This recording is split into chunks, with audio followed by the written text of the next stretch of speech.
இந்த அரசியல் ground level நுணுக்கங்களை வந்து டாக்டர் ராமதாஸுக்கு ரொம்ப நன்றாகவே தெரியும். ராமதாஸ் மூலமாக அன்புமணிக்கும் தெரியும். அப்போ அதிமுக கூட்டணி போனால் அது ஜெயலலிதாவுக்குள்ள ஓட் டிரான்ஸ்ஃபரிங் கெப்பாசிட்டியோ சீட் கன்வெர்ட்டிங் கெப்பாசிட்டியோ இல்லைன்னு தேமுதிக ஃபீல் பண்ணுறது மாதிரி பாமகவும் அதே ஃபீலிங்ஸை வந்து இப்போ முன்னெடுக்கிறாங்க. ஜெயலலிதா பீரியட்லேயே பாமக ஒரு அடி 9 வாங்கிட்டாங்கங்கிறத நம்ம மறுத்துட்டு பேசக்கூடாது. அதை விட மோசமான நிலைமையில் எடப்பாடி பழனிசாமியோட தன்மையும் இதுவும் நான் வன்னியர்கள் மத்தியில் இருக்குங்கிறத பாமக உணர்றாங்க. அப்போ அவங்க 19 ரிசல்ட்டு 21 ரிசல்ட்டையா 26லையும் பார்க்க விரும்புவாங்க.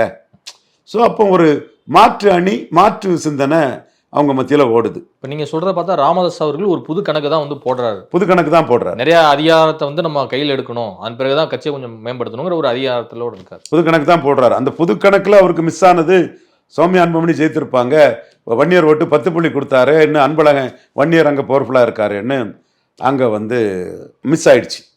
மீண்டும் ராமதாஸ் வந்து புது கணக்கு தான் போடுவார். பழைய கணக்கு போட்டாருன்னா அது அரூரில் நடந்தது அவருக்கு என்னன்னு தெரியும்.